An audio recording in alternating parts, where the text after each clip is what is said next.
Good morning बच्चों। आज हम पार्ट 3 पदार्थों का पृथक्करण पढ़ने जा रहे हैं, जिसका भाग 1 है, जिसके अंतर्गत हम पदार्थ क्या है और मिश्रण क्या है उसके बारे में जानकारी प्राप्त करेंगे। सबसे पहले पदार्थ एवं मिश्रण। अगर हम देखें तो शक्कर एक पदार्थ है, जबकि बालू मिट्टी मिश्रण है। मिश्रण का मतलब दो पदार्थ का मिला हुआ होना।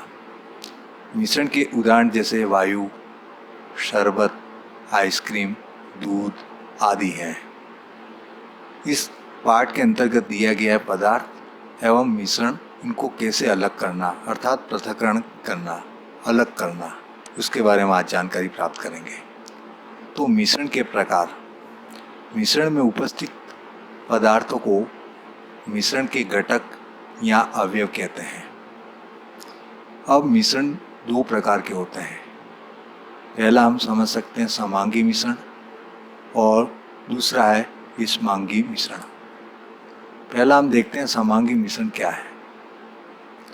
ऐसे मिश्रण जिनमें दो या दो से अधिक अवयव उपस्थित रहते हैं, किंतु उन्हें अलग अलग नहीं देख सकते हैं, सामान्य मिश्रण कहलाते हैं या समांगी मिश्रण कहते हैं। जैसे नमक का जलीय विलयन। जैसे नमक को अगर हम पानी में घोलते हैं तो बिल्कुल उसके अंदर मिक्स हो जाता है, पता ही नहीं चलता है कि पानी कौन सा है और नमक कौन सा है।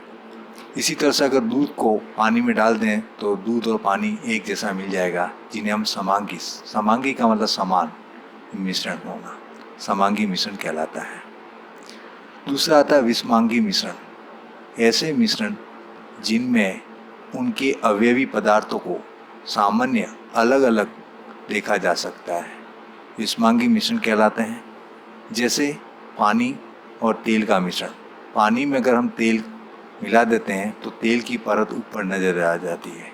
इसी प्रकार पानी के अंदर रेत डाल देते हैं तो रेत नीचे जमी हुई नजर आती है और पानी अलग नजर आता है। इस प्रकार की मिश्रण को हम विषमांगी मिश्रण कहते हैं। नेक्स्ट, मिश्रण के अवयवों को पृथक करने की आवश्यकता। अब मिश्रण को अलग क्यों करना जरूरी है? अगर दो मिक्स हो गए, उनको अलग करना अति आवश्यक क्यों है? इसके लिए मिश्रणों से अशुद्धियों को पृथक करके हम उनकी गुणवत्ता, शुद्धता, सामर्थ्य, उपयोगिता बढ़ा सकते हैं। साथ ही मिश्रण के घटकों का अनुपात ज्ञात कर सकते हैं। तो इस तरह से हम शुद्धता उसके अंदर मिल सकती है, जो अशुद्ध है उनको शुद्ध प्राप्त कर सकते हैं। इसलिए हमें अलग करना बहुत जरूरी है। अब हम इन सब पृथक्करण की कई विधियां हैं, उनमें से हम एक एक विधि के बारे में जानकारी प्राप्त करेंगे। सबसे पहले आता है भिन्ना, जो हम अपने घरों में भी देखते हैं। जैसे गेहूँ, चावल, दाल में अनुपयोगी पदार्थ जैसे अनाज, कंकड़, मिट्टी व अन्य अशुद्धियाँ मिली होती हैं, जो प्राय बहुत कम मात्रा में होती है। इन अशुद्धियों को हाथ से निकालते हैं। इससे बिनना या हस्त चयन कहते हैं। अगर गेहूं के अंदर कंकड़ पत्थर है, चावल के अंदर कुछ कंकड़ वगैरह हैं, उनको हम हाथों से अलग अलग करते हैं। इसी को हम घर में देखते भी हैं, इनको कहते हैं बिनना, या दूसरा नाम है हस्त चयन भी कहते हैं। ये पृथक्करण की एक विधि हुई। नेक्स्ट, दूसरी विधि है छानना। ये भी हम अपने घरों पर देखते हैं। आटा गूंदने से पहले आपकी माता जी आटे को छानती है। हाँ, देखा होगा घर में जब हम आटा निकालते हैं तो छलनी से छानते हैं, तो छलने को इसी को हम छानना कहते हैं। दूसरा है भवन निर्माण वाले स्थानों पर आपने प्राय देखा होगा कि चालनों की सहायता से रेत में से कंकड़ तथा पत्थर अलग किए जाते हैं। इस प्रक्रिया को छानना या चालना कहते हैं। आपने देखा होगा जहाँ मकान बनते हैं वहाँ बड़ी बड़ी जाली लगी होती है, जिसके अंदर रेत को छाना जाता है, जिसमें कंकड़ अलग हो जाते हैं और रेत अलग हो जाती है। ये प्रक्रिया भी छानना या हम चालना के नाम से जानते हैं। नेक्स्ट, तीसरी विधि है निस्यंदन। इसके अंतर्गत आता है ठोस तथा द्रव के किसी मिश्रण में से अवयव को पृथक करना निस्यंदन कहलाता है। अगर कोई ठोस और द्रव दोनों मिल जाए, उनको कैसे अलग करते हैं, ये निस्यंदन कहलाता है। जैसे छन्ना कागज़ द्वारा मिट्टी एवं जल को अलग कर सकते हैं। मान लो एक बीकर में कोई मिट्टी है और जल है, दोनों मिक्स हो गए हैं, तो अब इसको हम एक छलनी के द्वारा हम छानेंगे तो छलनी पर रह जाएगा मिट्टी और नीचे रह जाएगी, नीचे आ जाएगा जल। इस प्रकार से हम जो अलग करते हैं उसको हम कहते हैं निस्यंदन। नेक्स्ट विधि है निष्पावन, जिसको हम फटकना भी कहते हैं। ये भी हम कई बार देखते हैं, घरों में आपकी माताजी को सूप से गेहूँ और चावल को फटक कर साफ करते हुए देखते हैं।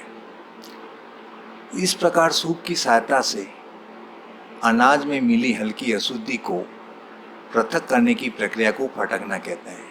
हम देखते हैं सूप की सहायता से हम घरों में माताजी अलग करते हैं, गेहूँ और चावल में जो भी छोटे कुछ कण वगैरह जो भी आए मिक्स हुए हैं उनको अलग करने को कहते हैं फटकना। दूसरा है, एक और देखा हमने खलिहानों में, किसान अनाज को ऊंचाई से गिराते हैं। अनाज भारी होने के कारण पास में गिरता है, जबकि हल्का भूसा वायु के प्रभाव से दूरी पर अलग हो जाता है। इस प्रकार किसी मिश्रण से अवयव को पृथक की विधि को निष्पावन कहते हैं। इस विधि का नाम है निष्पावन, जिसको अलग करने की एक पृथक्करण विधि में से एक विधि है निष्पावन फटकना। नेक्स्ट अपकेंद्रण। अपकेंद्रण भी हम कई बार घरों में देखते हैं। जैसे बिलोनी की सहायता से दही को पात्र में वृत्ताकार घुमाया जाता है, जिससे भारी अवयव और छाछ नीचे रह जाती है एवं हल्का अवयव जैसे मक्खन ऊपर आ जाता है।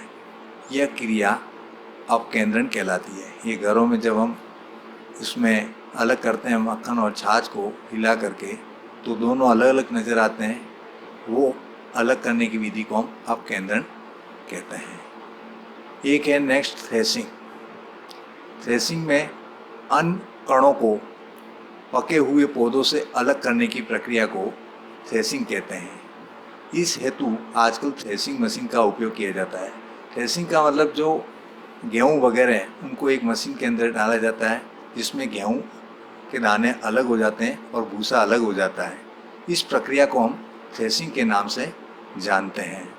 तो बच्चों, हमने अभी तक जो पढ़े हैं पृथक्करण की विधियाँ, उन्हें ये सारी उसमें से कुछ और हैं जो हम कल अगले भाग में हम वाष्पीकरण के बारे में समझेंगे। बच्चों, घर में रहिए, स्वस्थ रहिए। धन्यवाद।